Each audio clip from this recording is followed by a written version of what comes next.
बांग्लादेश के दिल दहलाने वाली घटनाओं। यह वीडियो देखकर आपको भी रोहू कब जाएगा। हाल ही में बांग्लादेश के केशपुर में मुस्लिम कट्टरपंथी हिंदुओं को घर में घुसकर मारा और आदेश दिया जो भी जमीन जगह सब कुछ छोड़कर चला जाओ। अल्पसंख्यकों के खिलाफ हिंसा जिसमें कट्टरपंथी समूहों द्वारा घरों, व्यवसायों और मंदिरों को निशाना बनाया गया है।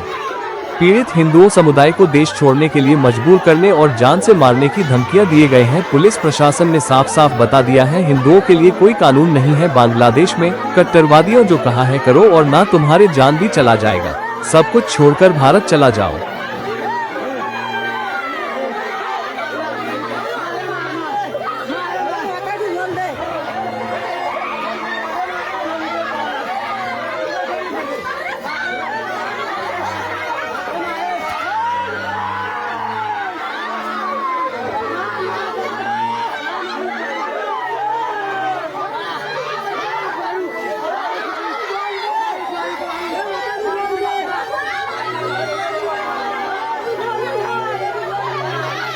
আমার নাম সুশান্ত মন্ডল, গ্রাম সাগর দত্তকাটি, 3 নম্বর ওয়ার্ড।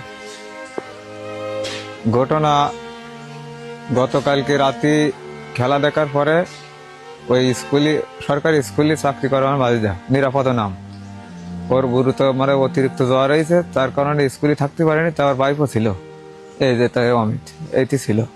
থাকার পরে ওই সেই পাগলডারে আজকে আমরা 4-5 জন যাই খেলার শেষে, কালকে খেলা হয়েছে ফ্রান্সের, ওই খেলা দেখার সময় খেলা দেখে টেকে আসে আমার ভাইপো কাছে কি কাকা বাবু তো স্কুলে থাকতে পারতেন না, তাহলে আজকে একটা পাগল মহিলা রয়েছে, তাহলে মহিলাটার একটু সরানোর ব্যবস্থা করতে। এবার সেই অবস্থায় থাকলে আমরাও কিন্তু 5-7 জন লোক আসলাম, আসে ওই পাগলটারে বললাম কি আপনি আজকে ওই ঘরে দোকান রয়েছে ওইখানে থাকেন গে। কিন্তু ওই পাগলটা বললো কি আমি যাচ্ছি, এই কথা বলে আর যায়নি। পরে আরেকজন মনি নাম করে একজন ভাই সে এসে উনারে উঠে নিয়ে ওই পাশের দোকানে রেখে এসেছে। আসার পরে আজকে সকালবেলায় ওই স্কুল খোলার পরে সুমন, আজাদ, রনি, তারপরে আছে আপনার নুর ইসলাম, আলতাফ, তারপরে আছে মনি, বাদশা, তারপরে এরকম আরো অনেক লোক রয়েছে।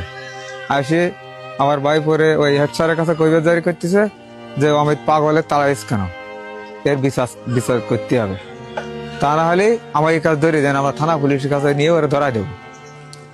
এবারে পরীক্ষা ছিল, সে পরীক্ষা বন্ধ করায় স্যারকে নিয়ে আইছে, আনে আর আমার ভাই পরে মাপ চাইছে সবার কাছে, পা ধরে মাপ চাইছে, চাইয়ে এবার ভাইপো বাড়ি আইছে। আসার পরে আমরা এখানে কাজ করতে মিস্ত্রি দুজন কাজ করতেছে। এবার সেই মিস্ত্রিরা কাজ করা অবস্থায় ওরা সব স্কুলেতে বেরোয় এসে ও কিন্তু বেরোয় এসে আমার ছোট ভাই একটা কথা বলেছে যে তুই ক্ষমা চাইছিস কেন, ক্ষমা চাইছিস কেন, তুই কি অপরাধ করেছিস, এই আসছে 10। এবার ওই সবাই মিলে আসি আমার বাড়ি এসে এলোপাতাড়ি ভাবে মাই দিচ্ছে রড টড দিয়ে। আমাদের স্বাগত কাটি গ্রামে বাড়ি সবাই, আমাদের সবাই মেরেছে, মহিলাকে বেল্টি মারিছে,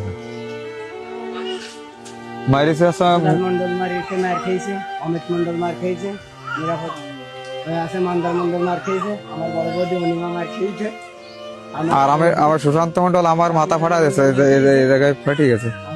আমার স্ত্রীও মার খেয়েছে, ভিডিও ফুটেজ করলো, বলেছে ভিডিও ফুটেজ করতেছিস, ওর ভিতরে পড়বে ভিডিও ফুটেজ করা, মোবাইলে খাড়ি নিয়েছে, ওরাও মারিছে, নির্মম মারিছে, রনি ওর মাথায় বাড়ি মারি, রড্ডি বাড়ি মারি মাথা ফাটা দিয়ে গেছে।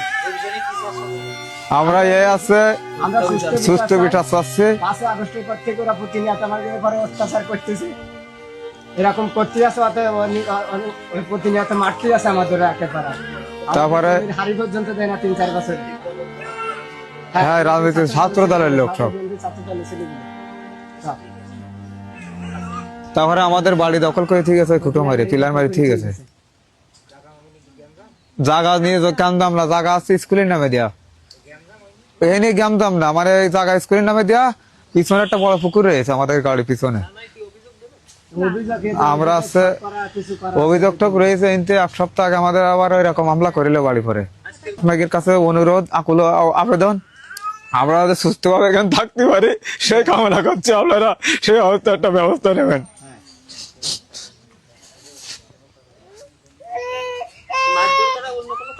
না বাধ্য করা এই ওই সেই আগের একটা এনতে 1 সপ্তাহ আগে একটা মামলা ছিল, কেস ছিল, মারামারি কেস। সেই মামলা রেজু করে নিয়ে আমার ভাই পরে বাজারে উঠতে দেবে না, আমাকে কার উঠতে দেয় না, আবার ছোট ভাইয়ের উঠতে দেবে না, আমার 1 সপ্তাহ ধরে বাজারেও যেতে পারি না।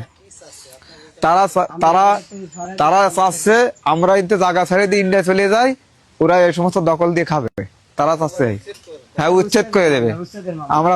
আমাদের উচ্ছেদ করে দেবে। সংখ্যালঘুর পরে প্রচুর